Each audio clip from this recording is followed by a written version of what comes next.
حضرت شیخ شہاب الدین سہروردی بیان کرتے ہیں، ایک شخص جدہ شریف میں سمندر کے کنارے ایک مسجد تھی، اس کے کونے میں 12 سال تک اعتکاف میں رہا۔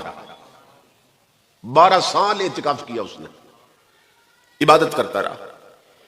وہ بندہ خود بیان کرتا ہے کہ میں اپنے کونے میں بیٹھا تھا، 12 سال گزر گئے تھے کہ اسی مسجد کے دوسرے کونے میں چند بندے آئے اور انہوں نے ذکر مصطفیٰ شروع کر دیا صلی اللہ تعالی علیہ وسلم۔ وہ کہتا ہے میری پیشانی پہ بل پڑ گئے، میں پریشان ہوا۔ کس سے؟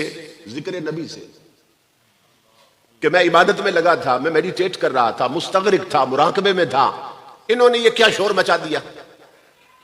اب اس سے اس کے عقیدے کی خرابی معلوم ہو رہی ہے کہ وہ ذکر نبی کو شور سمجھتا تھا۔ تو کہتا ہے میں پریشان تھا، انہوں نے کیا شور مچا دیا مسجد میں، میں اکیلا تھا، وہ 7-8 بندے تھے، میں انہیں روک بھی نہیں سکتا تھا۔ حضور کے غلاموں کو کون روک سکتا ہے؟ ہر دور میں ان کی اکثریت رہی ہے، کون روک سکتا ہے؟ تو امام الانبیاء کے غلاموں کو کہتا ہے اب منظر عجیب بنا، میں اپنے کونے میں بیٹھ کے جلتا رہا اور وہ اپنے کونے میں ذکر نبی کر کے مچلتے رہے۔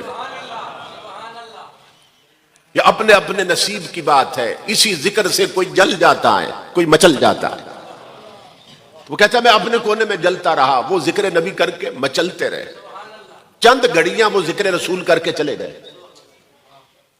وہ کہتا ہے اللہ کی عزت کی قسم لوگوں، جب میں اپنے کونے میں سو گیا تو میں نے خواب دیکھا، جس کونے میں 12 سال میں رب رب کرتا رہا تھا، عبادت کرتا رہا تھا، وہ کونا خالی پڑا تھا، اور جس کونے میں چند گھڑیاں ذکر رسول ہوا تھا وہاں اللہ کے نبی خود تشریف لائے بیٹھے تھے۔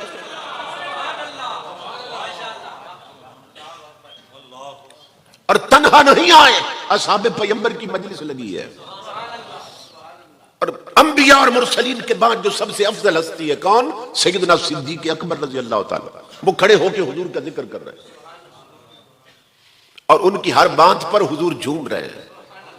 اور امام الانبیاء جھوم جھوم کے فرما رہے ہیں وحق ز حق وحق ز حق، او ابو بکر جب بولتے ہو حق بولتے ہو۔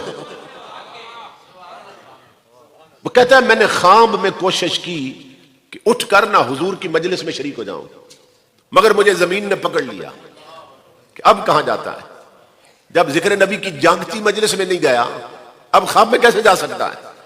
کہتا ہے زمین نے پکڑ لیا، میں جا تو نہیں سکا، لیکن اس دن سے میرا عقیدہ بدل گیا اور اس دن سے میں سنی مسلمان بن گیا، اور مجھے بات سمجھ آ گئی کہ عقیدہ خراب ہو تو 12 سال کا اعتکاف بھی مردود ہوتا ہے، اور صحیح عقیدے کے ساتھ اگر ذکر رسول کر لیا جائے تو کبھی کبھی کملی والے خود تشریف لے آتے ہیں۔